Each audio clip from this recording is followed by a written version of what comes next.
le PDCI-RDA prend acte de la décision de relèvement de ses fonctions de l'inspecteur général d'État Emmanuel Niamien Ongoran, décision motivée par son échec aux élections législatives de décembre 2016.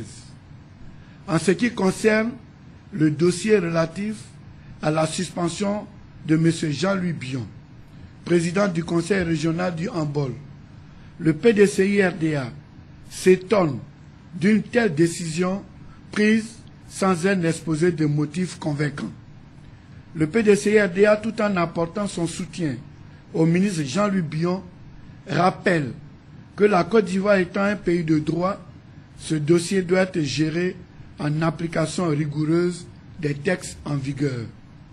Vous me posez la question de savoir que ce n'est pas la première fois qu'un élu qui a changé de parti politique soit suspendu. Et cela s'est déjà passé à San Pedro et à Korogo, c'est vrai. Mais aussi, il faut faire un rappel. En 1994-95, les députés ont voté une loi pour lutter contre le nomadisme politique. C'était à la période de la présidence du président Henri Konan Bédié. Une loi avait été prise que si vous êtes élu sous la bannière d'un parti politique et qu'en cours de mandat vous changez de parti politique, vous avez trahi vos mandats, donc vous êtes suspendu et on reprend les élections. Ce qui est arrivé à Mme Gracler à San Pedro. Et dès qu'il y a eu le coup d'État, les uns et les autres se sont précipités pour dire que cette loi était liberticide, elle a été supprimée et qu'il fallait laisser la liberté aux élus et au cas que cela répondait de la démocratie et que le mandat du député n'étant pas impératif, il n'était pas lié à un parti politique. Et ces dispositions ont été supprimées. À tel enseigne qu'aujourd'hui, n'importe quel élu peut changer de parti politique sans être sanctionné par les lois en vigueur actuellement. C'est la raison pour laquelle vous dire que le ministre Jean-Louis Bion a quitté le RDR, élu sur la bannière du RDR pour venir au PDCI, c'est pour cela qu'on le sanctionne, c'est un faux problème. Ça ne repose sur aucun texte. Ensuite, l'article 113 qui a été cité, c'est dans le cadre des mesures disciplinaires si l'élu a fait une faute grave ou lourde. Or, pour l'instant, le ministre Jean-Louis Bion n'a fait aucune faute lourde sur le plan professionnel. Voilà. Donc, cet argument ne tient pas la route.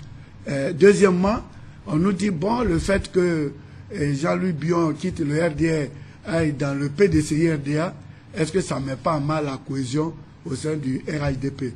J'ai dit, mais Dieu merci, si Jean-Louis Bion avait quitté le RDR pour aller au FPI ou bien ailleurs, encore, mais il est venu au PDCI. On dit, on est RHDP, on lutte pour aller en parti unifié. Alors pourquoi faire un drame que quelqu'un quitte le RDR pour aller au PDCI, vice-versa, d'autant plus qu'on est dans la même famille politique. Et puis, ce n'est pas la première fois. Joël Nguessan, l'actuel porte-parole du RDR, était secrétaire général du MFA. Il a quitté par le RDR. Legré Philippe était secrétaire général du MFA. Il a quitté le MFA pour aller au RDR. Madame Poiti était présidente des femmes du MFA. Elle a quitté le MFA pour aller au RDR. Zakpa Kobena, délégué départemental du PDCI à Divo, qui n'a pas été choisi par le parti pour le conseil régional, a été choisi, malgré sa qualité de délégué, par le RDR pour en faire un président de conseil, et ça n'a pas mis en mal la cohésion au sein du RHDP. Donc ce n'est pas parce qu'un militant a quitté une partie du RHDP qu'il va ailleurs et que ça peut créer des problèmes. On a déjà vécu cela. Bion n'est même pas secrétaire. On a des secrétaires de partis qui ont changé et ça n'a rien fait sur la cohésion. Donc c'est un faux problème. C'est un faux débat. Je vous remercie.